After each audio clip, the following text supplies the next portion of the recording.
ਸਾਂਝਾ ਟੀਵੀ ਦੇਖਣ ਵਾਲੇ ਸਮੁੱਚੇ ਦਰਸ਼ਕਾਂ ਨੂੰ ਦਵਿੰਦਰ ਸਿੰਘ ਬੈਨੀਪਾਲ ਵੱਲੋਂ ਪਿਆਰ ਅਤੇ ਅਦਬ ਸਹਿਤ ਸਤਿ ਸ਼੍ਰੀ ਅਕਾਲ।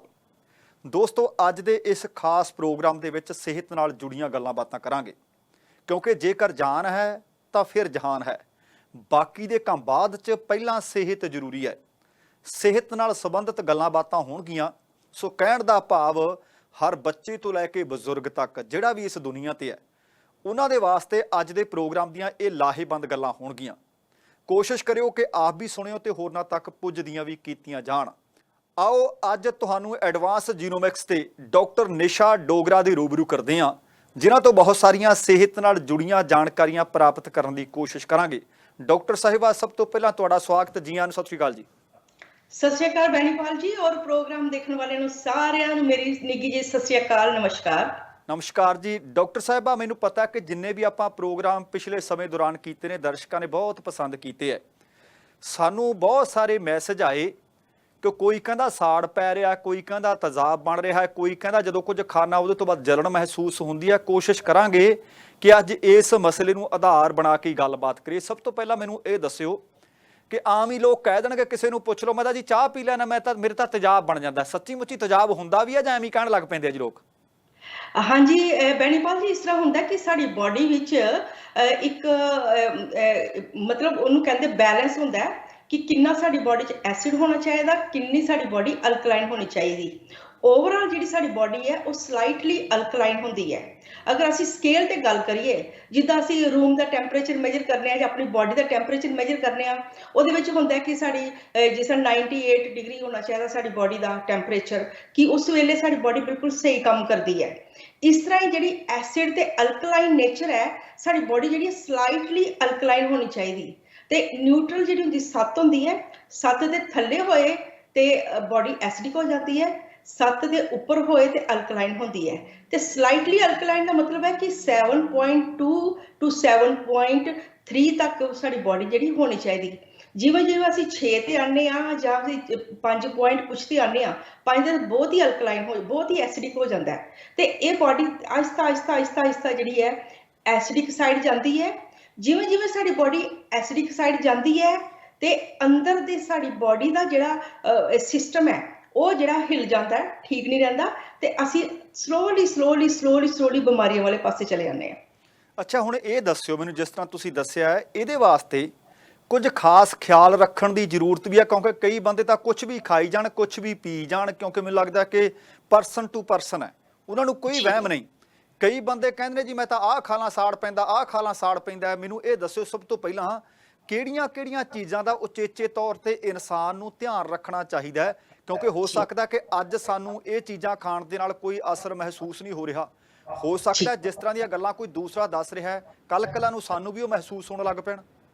ਜੀ ਬੈਨੀਪਾਲ ਜੀ, ਇਸ ਤਰ੍ਹਾਂ ਹੁੰਦਾ ਕਿ ਦੇਖੋ ਸਾਡੀ ਬਾਡੀ ਵਿੱਚ ਨਾ ਇੱਕ ਹੀਲਿੰਗ ਕੈਪੈਸਿਟੀ ਬਹੁਤ ਹੁੰਦੀ ਹੈ ਕਿ ਜੋ ਵੀ ਛੋਟਾ ਮੋਟਾ ਵਿਗਾੜ ਆਉਂਦਾ ਹੈ ਤੇ ਰਾਤ ਨੂੰ ਜਿਸ ਵੇਲੇ ਅਸੀਂ ਸੌਂਦੇ ਹਾਂ ਤੇ ਬਾਡੀ ਸਾਡੀ ਰਿਪੇਅਰ ਹੁੰਦੀ ਹੈ।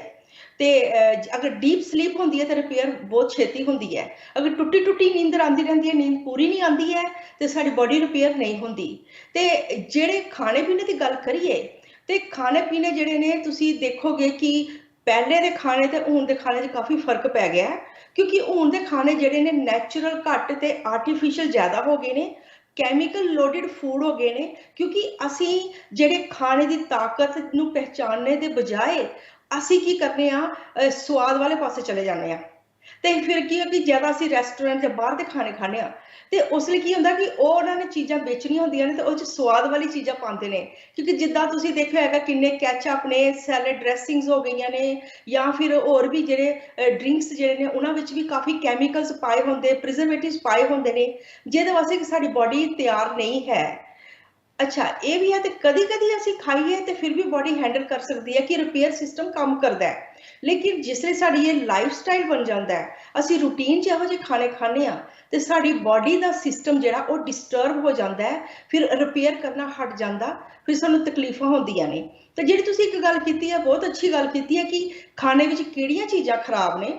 ਮੈਂ ਸਭ ਤੋਂ ਪਹਿਲੇ ਇਹ ਦੱਸਣਾ ਚਾਹੁੰਦੀ ਹਾਂ ਕਿ ਕੈਮੀਕਲਸ ਹੈ ਨੇ, ਲੇਕਿਨ ਜਿਹੜੇ ਦਾਰੂ ਜ਼ਿਆਦਾ ਪੀਂਦੇ ਨੇ, ਤੇ ਉਹਨਾਂ ਕਹਿੰਦੇ over use of alcohol, limit ਚ ਪੀਓਗੇ ਤਾਂ ਫਿਰ ਵੀ ਬਾਡੀ ਹੈਂਡਲ ਕਰੇਗੀ, ਲੇਕਿਨ ਓਵਰ ਯੂਜ਼ ਆਫ ਅਲਕੋਹਲ ਹੋਏਗਾ ਤੇ ਬਾਡੀ ਖਰਾਬ ਹੋਏਗੀ। ਉਹਦੇ ਬਾਅਦ ਅਗਰ ਸਮੋਕਿੰਗ ਜਿਹੜੇ ਕਰਦੇ ਨੇ ਜਾਂ ਫਿਰ ਜਿਹੜੇ ਨਾਨ ਵੈਜ ਫੂਡ ਖਾਂਦੇ ਨੇ ਤੇ ਉਹਨਾਂ ਵਿੱਚ ਕੁਝ ਸਪੈਸ਼ਲ ਕੈਮੀਕਲਸ ਰਿਲੀਜ਼ ਹੁੰਦੇ ਨੇ, ਖਾਸ ਕਰ ਨਾਨ ਵੈਜ ਜਿਵੇਂ ਚਿਕਨ ਅਸੀਂ ਖਾਂਦੇ ਆ ਜਾਂ ਫਿਰ ਜਿਹੜੇ ਫਿਸ਼ ਖਾਂਦੇ ਆ ਜਾਂ ਫਿਰ ਹੋਰ ਜਿਹੜੀ ਚੀਜ਼ਾਂ ਅੱਜ ਕੱਲ੍ਹ ਦੇਖੋ ਬੀਫ ਵੀ ਲੋਕੀ ਖਾਣਾ ਸ਼ੁਰੂ ਕਰ ਦਿੱਤੇ, ਲੈਂਬ ਗੋਟ, ਬਹੁਤ ਸਾਰੇ ਨਾਨ ਵੈਜ ਵੀ ਇੱਕ ਜਿਹੜੇ ਹੁੰਦੇ ਨੇ ਉਹਨਾਂ ਨੂੰ ਫਰਾਈ ਕਰਕੇ ਬਾਰਬੀਕਿਊ ਕਰਕੇ ਉਹਨਾਂ ਦੀ ਬਿਲਕੁਲ ਹੀ ਉਹਦੀ ਹਾਲਤ ਜਿਹੜੀ ਹੈ ਡਿਫਰੈਂਟ ਤਰੀਕੇ ਦੇ ਕੈਮੀਕਲ ਲੋਡਿਡ ਕਰਕੇ ਅਸੀਂ ਜੇ ਯੂਜ਼ ਕਰਨੇ ਆ, ਉਹਦੇ ਵਿੱਚ ਇੱਕ ਕੈਮੀਕਲ ਰਿਲੀਜ਼ ਹੁੰਦਾ ਜਿਹਨੂੰ ਫਾਸਫੋਰਿਕ ਐਸਿਡ ਕਹਿੰਦੇ ਆ। ਜਿਸ ਲਈ ਉਹ ਰਿਲੀਜ਼ ਹੁੰਦਾ ਹੈ ਤੇ ਉਹ ਫਾਸਫੋਰਿਕ ਐਸਿਡ ਹੈ, ਉਸ ਲਈ ਕੀ ਹੁੰਦਾ ਕਿ ਸਾਡੀ ਬਾਡੀ ਜਿਹੜੀ ਹੈ ਉਹ ਹੈਂਡਲ ਨਹੀਂ ਕਰ ਸਕਦੀ ਤੇ ਉਹਦੇ ਵਿੱਚ ਕੀ ਹੁੰਦਾ ਕਿ ਬਾਡੀ ਰਿਪੇਅਰ ਨਹੀਂ ਹੁੰਦੀ, ਫਿਰ ਅਸੀਂ ਹਾਰਟ ਬਰਨ ਹੁੰਦਾ ਸਾਡੀ ਬਾਡੀ 'ਚ। ਔਰ ਕਈ ਮੈਂ ਬੈਨੀਪਾਲ ਜੀ ਦੇਖਿਆ ਹੈ ਕਿ ਕਈ ਕਹਿੰਦੇ ਨੇ ਕਿ ਇੰਨਾ ਸਾੜ ਅੰਦਰ ਪੈਂਦਾ ਹੈ ਕਿ ਐਗਜ਼ਾਮਪਲ ਦਿੱਤੀ ਹੈ ਕਿ ਜਿੱਦਾਂ ਅੱਖਾਂ 'ਚ ਕੋਈ ਨਿੰਬੂ ਨਿਚੋੜ ਕੇ ਪਾ ਦਿਓ ਤੇ ਇੰਨੀ ਜਲਨ ਹੁੰਦੀ ਹੈ, ਇੰਨੀ ਹੀ ਹਾਰਟ ਬਰਨ, ਇੰਨੀ ਜਲਨ ਹੁੰਦੀ ਹੈ, ਇਹਨੂੰ ਕਹਿੰਦੇ ਗੈਸਟ੍ਰੋਇਸੋਫੇਜੀਅਲ ਰਿਫਲਕਸ ਡਿਜ਼ੀਜ਼ ਬਣ ਜਾਂਦੀ ਹੈ, ਜਿਹਦੇ ਵਿੱਚ ਕਿ ਸਾਡੇ ਬਾਡੀ 'ਚ ਅਲਸਰ ਜੇ ਬਣ ਜਾਂਦੇ ਨੇ। ਅਗਰ ਇਹ ਗਲੇ ਦੇ ਉੱਪਰ ਆਉਂਦੇ ਨੇ ਤੇ ਸਾਡੀ ਜਿਹੜੀ ਲਾਈਨਿੰਗ ਜਿਹੜੀ ਆ ਬੜੀ ਸੌਫਟ ਸੈਂਸਿਟਿਵ ਲਾਈਨਿੰਗ ਹੁੰਦੀ ਹੈ, ਇਹ ਆਹਿਸਤਾ ਚੇਂਜ ਹੋ ਜਾਂਦੀ ਹੈ, ਰੋਡਸ ਟਾਈਪ ਬਣ ਜਾਂਦੀ ਹੈ, ਜਿਹਦੇ ਨਾਲ ਕਿ ਬਾਅਦ ਵਿੱਚ ਕੈਂਸਰ ਬਣ ਜਾਂਦਾ, ਐਡੀਨੋ ਕਾਰਸੀਨੋਮਾ ਜਿਹੜਾ ਬੜਾ ਕਾਮਨ ਹੈ। ਔਰ ਇਹ ਵੀ ਮੈਂ ਦੱਸਣਗੀ ਕਿ ਮੇਲ ਵਿੱਚ ਜ਼ਿਆਦਾ ਹੁੰਦਾ ਹੈ, ਫੀਮੇਲ ਵਿੱਚ ਇਹ ਘੱਟ ਹੁੰਦਾ ਹੈ, ਕਿਉਂਕਿ ਰੇਸ਼ਾ ਜਿਹੜਾ ਉੱਪਰ ਜਾਂਦਾ ਹੈ ਕਿ ਜੋ ਵੀ ਹਾਰਮੋਨਲ ਚੇਂजेस ਕਹਿ ਲਓ ਕਿ ਇਹ ਵੀ ਦੇਖਿਆ ਕਿ ਜਿਹੜਾ ਕੈਂਸਰ ਰੇਟ ਹੈ, ਐਡੀਨੋ ਕਾਰਸੀਨੋਮਾ ਦਾ ਕੈਂਸਰ ਰੇਟ ਹੈ, ਉਹ ਫੀਮੇਲ ਵਿੱਚ ਘੱਟ ਹੈ ਔਰ ਮੇਲ ਵਿੱਚ ਜ਼ਿਆਦਾ ਹੈ। ਜੀ, ਹੁਣ ਜਿਸ ਤਰ੍ਹਾਂ ਤੁਸੀਂ ਦੱਸਿਆ ਕਿ ਮੇਲ ਟੂ ਫੀਮੇਲ ਦੇ ਵਿੱਚ ਵੀ ਇਹਦਾ ਫਰਕ ਨਜ਼ਰ ਆਉਂਦਾ ਹੈ ਜੀ। ਹੁਣ ਜਿਸ ਤਰ੍ਹਾਂ ਤੁਸੀਂ ਜ਼ਿਕਰ ਕਰ ਰਹੇ ਸੀ, ਮੈਨੂੰ ਇਹ ਦੱਸਿਓ, ਬਹੁਤ ਸਾਰੇ ਲੋਕ ਨੇ ਉਹਨਾਂ ਨੇ ਪਰੌਂਠੇ ਵੀ ਖਾਣੇ ਨੇ, ਨਾਲ ਮਿਰਚ ਦਾ ਅਚਾਰ ਵੀ ਲੈਣਾ ਤੇ ਨਾਲ ਚਾਹ ਵੀ ਪੀਣੀ ਹੈ। ਹਾਂਜੀ। ਹੁਣ ਬਹੁਤ ਸਾਰੇ ਲੋਕ ਨੇ ਉਹਨਾਂ ਨੇ ਦਹੀਂ ਨਾਲ ਵੀ ਪਰੌਂਠੇ ਵੀ ਖਾ ਲੈਣੇ ਤੇ ਨਾਲ ਦੀ ਨਾਲ ਚਾਹ ਵੀ ਪੀ ਲੈਣੀ ਹੈ। ਕਿਹੜੀਆਂ ਚੀਜ਼ਾਂ ਤੋਂ ਬਚਾਅ ਕਰੀਏ ਤੇ ਕਿਹੜੀਆਂ ਖਾਈਏ? ਇਸ ਤਰ੍ਹਾਂ ਹੁੰਦਾ ਕਿ ਜਿਸ ਤਰ੍ਹਾਂ ਹੁਣ ਅਸੀਂ ਅਚਾਰ ਵਗੈਰਾ ਕੀ ਕਹਿੰਦੇ ਕਿ ਅਚਾਰ ਬਿਨਾਂ ਰੋਟੀ ਲੰਘਦੀ ਨਹੀਂ ਅੰਦਰ, ਕਿ ਰੋਟੀ ਦੇ ਨਾਲ ਅਚਾਰ ਹੋਣਾ ਹੀ ਚਾਹੀਦਾ।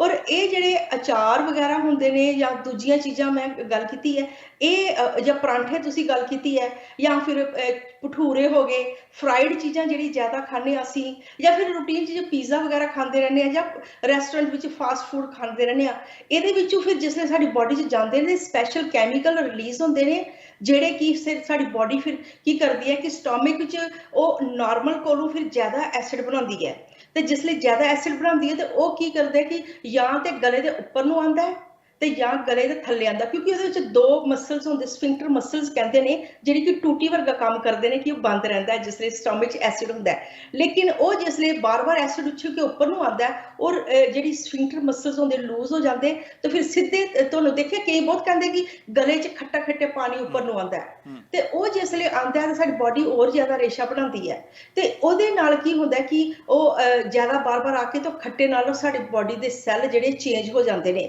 ਇਸ ਤਰ੍ਹਾਂ ਹੀ ਜਿਹੜੇ ਲੋਅਰ ਸਫਿੰਕਟਰ ਮਸਲ ਹੁੰਦੇ ਨੇ ਜਿਹੜੇ ਕਿ ਇੰਟੈਸਟਾਈਨ ਵਾਲ ਪਾਸੇ ਜਾਂਦੇ ਨੇ, ਅਗਰ ਉੱਥੇ ਵੀ ਅਗਰ ਬਾਰ-ਬਾਰ ਐਸਿਡ ਥੱਲੇ ਨੂੰ ਜਾਂਦਾ ਹੈ ਤੇ ਅੰਤੜੀਆਂ ਵਿੱਚ ਸੋਜ ਹੋ ਜਾਂਦੀ ਹੈ।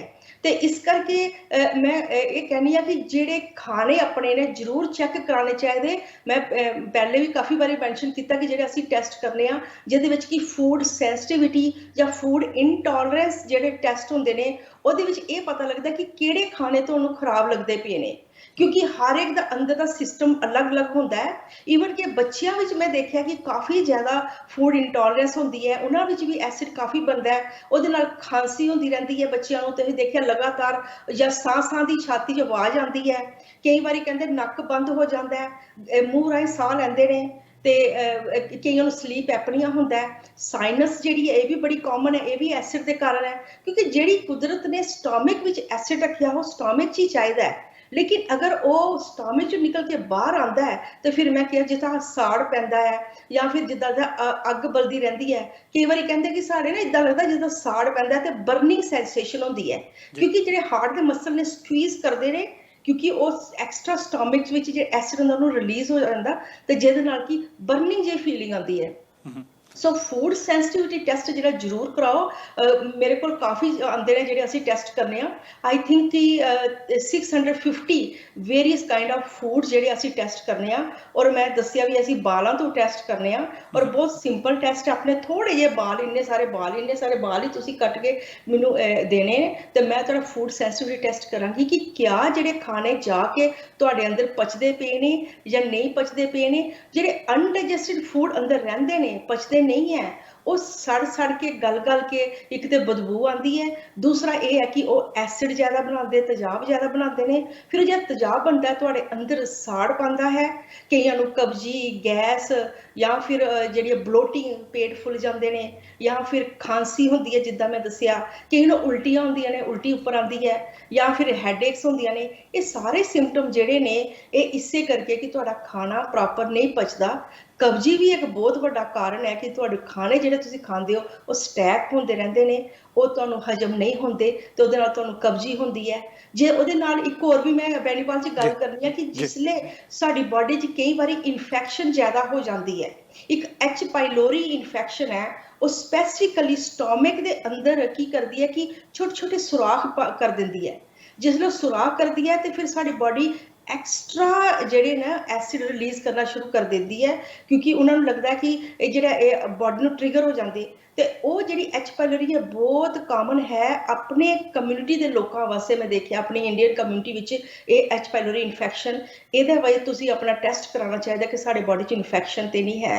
ਹੋਰ ਵੀ ਅਲੱਗ-ਅਲੱਗ ਕਿਸਮ ਦੀ ਇਨਫੈਕਸ਼ਨ ਹੁੰਦੀ ਹੈ, ਜਾਂ ਕੈਂਡੀਡਾ ਐਲਬੀਕਨਸ ਇਨਫੈਕਸ਼ਨ ਵੀ ਬਹੁਤ ਕਾਮਨ ਹੈ, ਮਲਟੀ ਬੈਕਟੀਰੀਅਲ ਇਨਫੈਕਸ਼ਨਸ ਵੀ ਹੁੰਦੀਆਂ ਨੇ।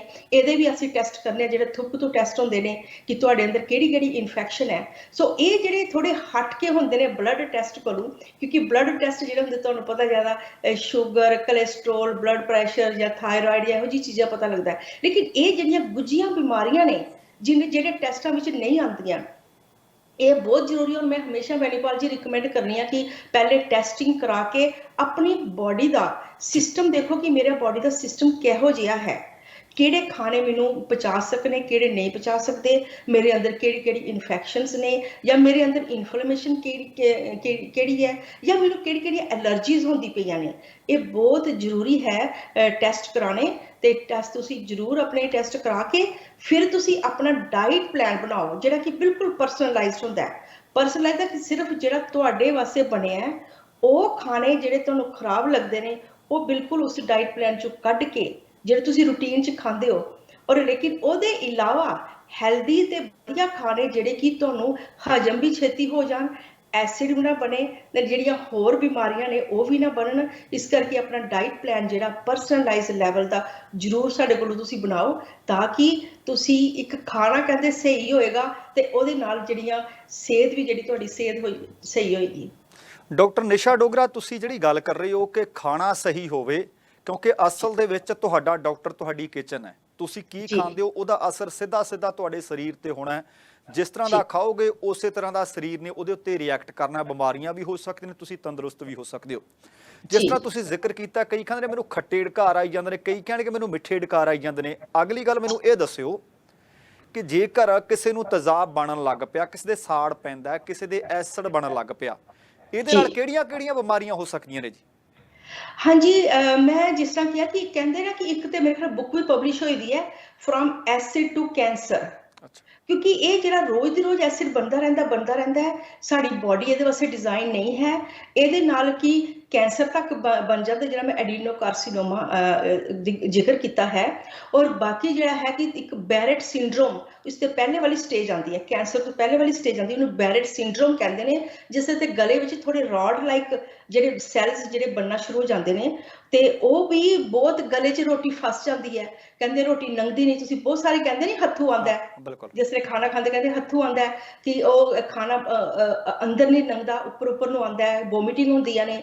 ਔਰ ਕਈ ਕਹਿੰਦੇ ਸਾਹ ਚੜ ਜਾਂਦਾ। ਕਈ ਮੈਂ ਦੇਖਿਆ ਬੱਚੇ ਖਾਣਾ ਖਾਂਦੇ ਹੀ ਕਹਿੰਦੇ ਕਿ ਇੱਕਦਮ ਸਾਹ ਘੁੱਟ ਜਾਂਦਾ ਹੈ। ਤੇ ਇਹ ਜਿਹੜੀਆਂ ਚੀਜ਼ਾਂ ਨੇ ਇਹ ਠੀਕ ਨਹੀਂ ਹੈ ਸਿਹਤ ਵਾਸਤੇ ਖਾਸ ਕਰ। ਤੇ ਦੂਸਰੀ ਜਿਹੜੀ ਹੈ ਕਿ ਜਿਸ ਲਈ ਸਾਡੀ ਬੋਡੀ 'ਚ ਐਸਿਡ ਜ਼ਿਆਦਾ ਹੁੰਦਾ ਹੈ ਤੇ ਸਾਡੀ ਬੋਡੀ ਦੇ ਕਈ ਜਿਹੜੀਆਂ ਤੁਸੀਂ ਡਾਕਟਰ ਦੀਆਂ ਦਵਾਈਆਂ ਵੀ ਖਾਂਦੇ ਹੋ ਉਹ ਵੀ ਕੰਮ ਕਰਨਾ ਹਟ ਜਾਂਦੀਆਂ ਨੇ। ਤੇ ਜੇ ਤੁਸੀਂ ਜਿੰਨੇ ਮਰਜ਼ੀ ਵਧੀਆ ਤੁਸੀਂ ਹੋਰ ਵੀ ਖਾਣੇ ਖਾਓਗੇ ਲੇਕਿਨ ਤੁਹਾਡੇ ਅੰਦਰ ਦਾ ਜਿਹੜੇ ਅਗਰ ਐਸਿਡ ਕੰਟੈਂਟ ਜ਼ਿਆਦਾ ਨੇ ਤੇ ਉਹ ਖਾਣੇ ਤੁਹਾਨੂੰ ਪਚਣੇ ਨਹੀਂ ਔਰ ਉਹਦੀ ਜਿਹੜੀ ਤਾਕਤ ਹੈ ਉਹ ਤੁਹਾਨੂੰ ਨਹੀਂ ਮਿਲਣੀ ਹੈ। ਤੇ ਇਸ ਕਰਕੇ ਕਿਉਂਕਿ ਸਾਡੀ ਜਿਹੜਾ ਕੋਲਨ ਹੈ ਜਾਂ ਸਾਡੀ ਜਿਹੜੀ ਅੰਤੜੀ ਆ ਵੱਡੀ ਅੰਤੜੀ ਆ ਉਹਦੇ ਵਿੱਚੋਂ ਖਾਣੇ ਜਿਹੜੇ ਸਾਰੇ ਖਾਂਦੇ ਆ ਉਹ ਡਾਈਜੈਸਟ ਹੋ ਕੇ ਜਿਹੜੀ ਉਹਦੀ ਤਾਕਤ ਹੈ ਉਹ ਅਬਜ਼ੌਰਬ ਹੋ ਕੇ ਸਾਡੀ ਬੋਡੀ 'ਚ ਜਾਂਦੀ ਹੈ। ਲੇਕਿਨ ਇਹ ਜਿਹੜੇ ਪ੍ਰੋਬਲਮ ਹੁੰਦੀ ਹੈ ਕਿ ਇਨਵਾਇਰਨਮੈਂਟ ਤੁਹਾਡਾ ਐਸਿਡਿਕ ਹੁੰਦਾ ਹੈ ਉਹ ਤਾਕਤ ਤੁਹਾਡੇ ਨਹੀਂ ਜਾਂਦੀ। ਜਿਹੜੇ ਵਾਈਟਾਮਿਨ ਮਿਨਰਲ ਸਪਲੀਮੈਂਟ ਤੁਹਾਨੂੰ ਚਾਹੀਦੇ ਨੇ ਜਾਂ ਇਸੈਂਸ਼ੀਅਲ ਪ੍ਰੋਟੀਨਸ ਚਾਹੀਦੀਆਂ ਨੇ ਜਾਂ ਐਮਾਈਨੋ ਐਸਿਡ ਚਾਹੀਦੇ ਨੇ ਉਹ ਤੁਹਾਨੂੰ ਨਹੀਂ ਮਿਲਦੇ ਤੇ ਤੁਹਾਡੀ ਸਰੀਰ ਕਮਜ਼ੋਰ ਹੋ ਜਾਂਦਾ। ਫਿਰ ਕਹਿੰਦੇ ਅਸੀਂ ਥੱਕੇ ਥੱਕੇ ਤੇ ਟਾਇਰਡ ਰਹਿੰਦੇ ਆ। ਇੱਕ ਜਿਹੜੀ ਆਰਥਰਾਈਟਿਸ ਦੀ ਗੱਲ ਕੀਤੀ ਔਰ ਮੈਂ ਕਾਫੀ ਵਾਰ ਦੱਸਿਆ ਕਿ ਜਿਹੜਾ ਕਿ ਆਹਿਸਤਾ ਆਹਿਸਤਾ ਆਸਟੀਓਪਰੋਸਿਸ ਆਸਟੀਓਆਰਥਰਾਈਟਿਸ ਇਹੋ ਜਿਹੀਆਂ ਬਿਮਾਰੀਆਂ ਈਵਨ ਕਿ ਕਹਿੰਦੇ ਫਾਈਬਰੋਮੈਲੇਜੀਆ ਜਾਂ ਮਸਲ ਕਮਜ਼ੋਰ ਹੋ ਜਾਂਦੇ ਨੇ ਇਹ ਸਾਰੀਆਂ ਬਿਮਾਰੀਆਂ ਐਸਿਡ ਨਾਲ ਹੀ ਚਲਦੀਆਂ ਨੇ।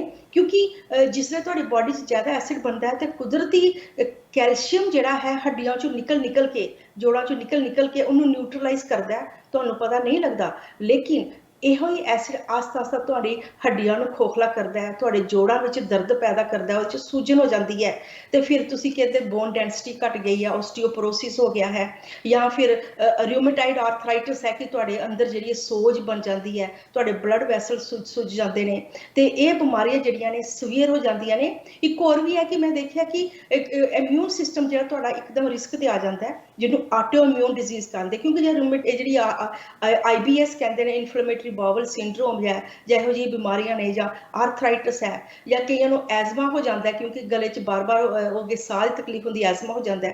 ਇਹ ਸਾਰੀਆਂ ਜਿਹੜੀਆਂ ਨੇ ਇਹ ਆਟੋ ਇਮਿਊਨ ਡਿਜ਼ੀਜ਼ ਹੈ। ਇੱਕ ਲੇਡੀਜ਼ ਵਿੱਚ ਕਾਫੀ ਸਪੈਸੀਫਿਕਲੀ ਇੱਕ ਬਿਮਾਰੀ ਜਿਹੜੀ ਕਾਫੀ ਜ਼ਿਆਦਾ ਹੁੰਦੀ ਹੈ ਜਿਹੜੀ ਜੈਂਟਸ ਵਿੱਚ ਘੱਟ ਹੁੰਦੀ ਹੈ ਜਿਹਨੂੰ ਲਿਊਪਸ ਕਹਿੰਦੇ ਨੇ। ਮੇਰੇ ਕੋਲ ਬਹੁਤ ਸਾਰੀ ਲੇਡੀਜ਼ ਆਉਂਦੀਆਂ ਨੇ ਇਹੋ ਜਿਹੀਆਂ ਵੀ ਜਿਨ੍ਹਾਂ ਨੂੰ ਆਲਰੇਡੀ ਲਿਊਪਸ ਹੋਇਆ।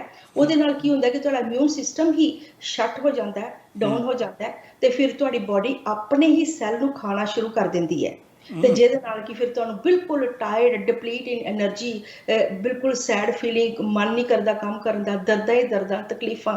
ਸੋ ਇੰਨੀਆਂ ਤਕਲੀਫਾਂ ਦਾ ਇੱਕੋ ਹੀ ਇਲਾਜ ਹੈ ਕਿ ਆਪਣਾ ਪਹਿਲੇ ਜਿਹੜੇ ਤੁਸੀਂ ਆਪਣੇ ਟੈਸਟ ਕਰਾਓ ਫੂਡ ਸੈਂਸਿਟੀਵਿਟੀ ਫੂਡ ਇੰਟੋਲਰੈਂਸ ਇੱਥੋਂ ਹੀ ਸ਼ੁਰੂ ਕਰੋ ਔਰ ਬਿਲਕੁਲ ਸਿੰਪਲ ਹੈ ਇਹਦੇ 'ਚ ਕੋਈ ਕੰਪਲੀਕੇਟਡ ਨਹੀਂ ਹੈ ਔਰ ਕੋਈ ਸ਼ੀਸ਼ੀਆਂ ਨਹੀਂ ਦੇਣੀਆਂ ਕਹਿੰਦੇ ਬਲੱਡ ਨਹੀਂ ਦੇਣਾ ਥੋੜ੍ਹੇ ਜਿਹੇ ਬਾਲ ਹੀ ਆਪਣੇ ਦੇਣੇ ਨੇ ਉਹ ਕਰਾ ਸਕਦੇ ਹੋ। ਥੁੱਕ ਵਾਲਾ ਟੈਸਟ ਵੀ ਬਹੁਤ ਸਿੰਪਲ ਹੈ ਬੱਚੇ ਵੀ ਕਰਾਉਂਦੇ ਪਏ ਵੱਡੇ ਵੀ ਕਰਾਉਂਦੇ ਪਏ ਉਹ ਵੀ ਤੁਸੀਂ ਕਰਾਓ ਤਾਂ ਕਿ ਆਪਣਾ ਖਾਣਾ ਪੀਣਾ ਵੀ ਸਹੀ ਹੋਵੇ। ਔਰ ਜਿਹੜੀਆਂ ਕੈਂਸਰ ਤੱਕ ਗੱਲਾਂ ਪਹੁੰਚਦੀਆਂ ਨੇ ਕਿਉਂਕਿ ਬਹੁਤ ਸਾਰੀ ਫੈਮਿਲੀ 'ਚ ਬੈਨੀਪਾਲ ਜੀ ਤੁਸੀਂ ਦੇਖਿਆ ਅੱਜ ਕੱਲ੍ਹ ਕਹਿੰਦੇ ਕਿ ਕੈਂਸਰ ਬਹੁਤ ਜ਼ਿਆਦਾ ਰੇਟ ਵੱਧ ਗਿਆ ਹੈ। ਜੈਂਟਸ ਵਿੱਚ ਪ੍ਰੋਸਟੇਟ ਕੈਂਸਰ ਕਾਫੀ ਕਾਮਨ ਹੋ ਗਿਆ ਹੈ ਲੇਡੀਜ਼ ਵਿੱਚ ਬ੍ਰੈਸਟ ਕੈਂਸਰ ਕਾਫੀ ਜ਼ਿਆਦਾ ਹੈ ਓਵੇਰੀਅਨ ਕੈਂਸਰ ਹੈ ਕੋਲਨ ਕੈਂਸਰ ਦੇ ਦੋਨਾਂ ਵਿੱਚ ਲੇਡੀਜ਼ ਤੇ ਜੈਂਟਸ ਵਿੱਚ ਦੋਨੋਂ 'ਚ ਹੁੰਦਾ ਪਿਆ ਔਰ ਇਹ ਜਿਹੜੀਆਂ ਪੇਟ ਦੀਆਂ ਤਕਲੀਫਾਂ ਬਣ ਕੇ ਬਾਅਦ ਵਿੱਚ ਇਨਫਲੇਮੇਸ਼ਨ ਹੋ ਕੇ ਬਾਅਦ 'ਚ ਕਹਿੰਦੇ ਸਟੂਲ ਵਿੱਚੋਂ ਬਲੱਡ ਆਉਂਦਾ ਹੈ ਕਈਆਂ ਨੂੰ ਹੈਮਰਾਇਡ ਹੋ ਜਾਂਦੇ ਨੇ ਤੁਸੀਂ ਦੇਖਿਆ ਪਾਇਲਸ ਹੋ ਜਾਂਦੇ ਨੇ। ਇਹ ਸਾਰੀਆਂ ਬਿਮਾਰੀਆਂ ਜਿਹੜੀਆਂ ਨੇ ਇਹ ਇਕੱਠੀਆਂ ਹੀ ਇੱਥੋਂ ਹੀ ਸ਼ੁਰੂ ਹੁੰਦੀਆਂ ਨੇ ਖਾਣੇ ਤੋਂ ਸ਼ੁਰੂ ਹੁੰਦੀਆਂ ਨੇ ਪੇਟ 'ਚ ਜਾ ਕੇ ਇਹ ਸਾਰੀਆਂ ਬਿਮਾਰੀਆਂ ਬਣਾਉਂਦੀਆਂ ਨੇ। ਪਰ ਇਹ ਹੈ ਕਿ ਅਗਰ ਤੁਸੀਂ ਆਪਣੇ ਇਹ ਖਾਣੇ ਸਹੀ ਕਰ ਲਓਗੇ ਤਾਂ ਬਹੁਤ ਸਾਰੀ ਬਿਮਾਰੀਆਂ ਤੋਂ ਤੁਸੀਂ ਬਚ ਸਕਦੇ ਹੋ। ਡਾਕਟਰ ਸਾਹਿਬ ਇੱਕ ਹੋਰ ਦੱਸਿਓ ਆਪਾਂ ਆਮ ਤੌਰ ਤੇ ਕਹਿੰਦੇ ਆ ਕਿ ਇਲਾਜ ਪਰਹੇਜ਼ ਇਲਾਜ ਨਾਲੋਂ ਚੰਗਾ ਹੈ ਪ੍ਰੀਕਾਸ਼ਨ ਬੈਟਰ ਦੈਨ ਕਿਉਰ ਹੈ। ਆਪਾਂ ਇਹਦੇ ਤੋਂ ਪਹਿਲਾਂ ਕਿ ਆਪਾਂ ਚੱਲੀਏ ਕਿ ਇਲਾਜ ਹੋਵੇ ਉਹ ਤੋਂ ਪਹਿਲਾਂ ਪ੍ਰੀਕਾਸ਼ਨ ਕਿਹੜੇ ਲੈ ਜਾਣ ਕਿਹੜੇ ਭੋਜਨ ਨੇ ਕਿਹੜੇ ਪਦਾਰਥ ਨੇ ਭਾਵੇਂ ਜੀਭ ਦਾ ਸਵਾਦ ਆ ਛੱਡਣੇ ਕਈ ਵਾਰੀ ਔਖੇ ਹੋ ਜਾਂਦੇ ਆ ਪੀਜ਼ਾ ਵੀ ਅਸੀਂ ਖਾਣਾ ਹੀ ਖਾਣਾ ਹੈ 버ਗਰ ਅਸੀਂ ਖਾਣਾ ਹੀ ਖਾਣਾ ਹੈ ਕਿਹੜੀ ਚੀਜ਼ ਛੱਡੀ ਜਾ ਸਕਦੀ ਜਾਂ ਕਿਹਦੇ ਤੋਂ ਗੁਰੇਜ਼ ਕੀਤਾ ਜਾ ਸਕਦਾ ਤਾਂ ਕਿ ਤੇਜ਼ਾਬ ਜੇਕਰ ਬਣਦਾ ਵੀ ਹੈ ਐਸਿਡ ਜੇਕਰ ਬਣਦਾ ਵੀ ਹੈ ਤਾਂ ਉਹਦੇ ਤੋਂ ਸਾਨੂੰ ਰਾਹਤ ਮਿਲ ਸਕੇ। ਬਿਲਕੁਲ ਜੀ ਇੱਕ ਤਾਂ ਜਿਸ ਤਰ੍ਹਾਂ ਮੈਂ ਕਿਹਾ ਕਿ ਨਾਨ ਵੈਜ ਤੁਸੀਂ ਘੱਟ ਕਰੋ ਔਰ ਅਗਰ ਘਰ ਬਣਾਓ ਤੇ ਬਾਹਰ ਦੇ ਫਾਸਟ ਫੂਡ ਜਿਹੜੇ ਨੇ ਜਾਂ ਬਾਹਰ ਦੇ ਫੂਡ ਤੁਸੀਂ ਘੱਟ ਖਾਓ। ਔਰ ਦੂਸਰਾ ਹੈ ਕਿ ਡੇਅਰੀ ਪ੍ਰੋਡਕਟਸ ਵੀ ਅੱਜ ਕੱਲ੍ਹ ਬਹੁਤ ਜ਼ਿਆਦਾ ਮੈਂ ਦੇਖਿਆ ਕਿ ਜਿਹੜੇ ਮੈਂ ਟੈਸਟ ਕਰਨੀ ਹੈ ਤਾਂ ਬਹੁਤ ਸਾਰੇ ਡੇਅਰੀ ਦੀ ਐਲਰਜੀ ਆਉਂਦੀ ਹੈ।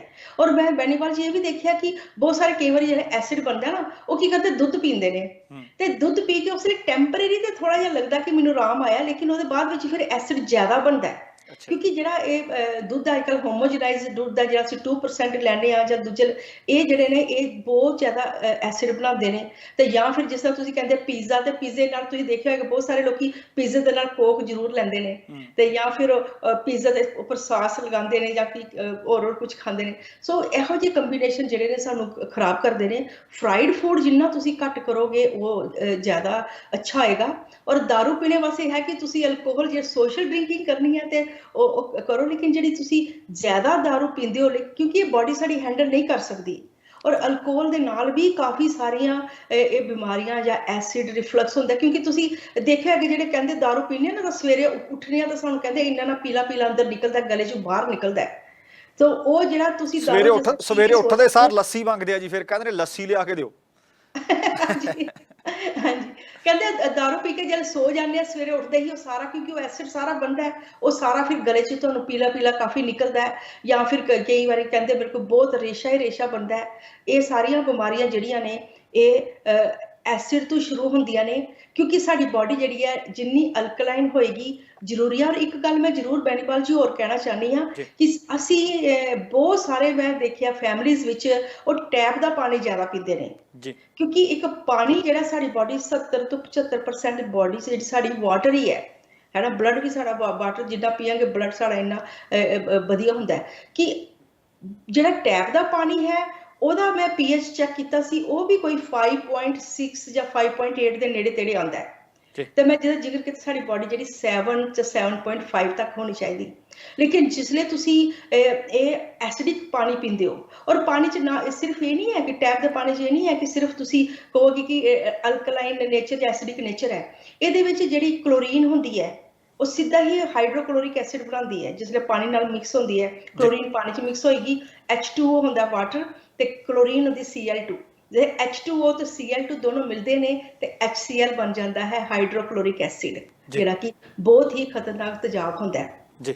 ਤੇ ਪਾਣੀ ਔਰ ਪੁਰਾਣੀਆਂ ਜਿਹੜੀਆਂ ਪਾਈਪਾਂ ਤੁਸੀਂ ਦੇਖੀਆਂ ਹੋਈਆਂ ਬੈਨੀਪਾਲ ਜੀ, ਲੈਡ ਦੀਆਂ ਪਾਈਪਾਂ ਹੁੰਦੀਆਂ ਨੇ ਜੀ ਜੀ, ਤੇ ਜਿਸਲੇ ਪਾਣੀ ਉਹਨਾਂ 'ਚੋਂ ਨਿਕਲ ਕੇ ਆਉਂਦਾ ਹੈ ਔਰ ਉਹ ਐਸਿਡਿਕ ਪਾਣੀ ਹੁੰਦਾ ਔਰ ਜਿਹੜੇ ਪਾਈਪਾਂ 'ਚੋਂ ਨਿਕਲਦਾ ਤੇ ਉਹ ਜਿਹੜਾ ਤੇਜ਼ਾਬ ਜਿਹੜਾ ਹੈ ਉਹ ਵੀ ਕਾਫੀ ਖਰਾਬ ਹੁੰਦਾ ਹੈ। ਤੇ ਤੁਸੀਂ ਜ਼ਰੂਰ ਆਪਣਾ ਪਾਣੀ ਚੇਂਜ ਕਰੋ, ਤੁਸੀਂ ਅਲਕਲਾਈਨ ਵਾਟਰ ਪੀਓਗੇ ਤਾਂ ਕਾਫੀ ਉਹਦਾ ਫਾਇਦਾ ਹੋਏਗਾ ਜੀ। ਡਾਕਟਰ ਨਿਸ਼ਾ ਡੋਗਰਾ, ਮੈਂ ਵੇਖ ਰਿਹਾ ਸਮੇਂ ਦੀ ਲਗਭਗ ਸਮਾਪਤੀ ਹੋ ਚੁੱਕੀ ਹੈ।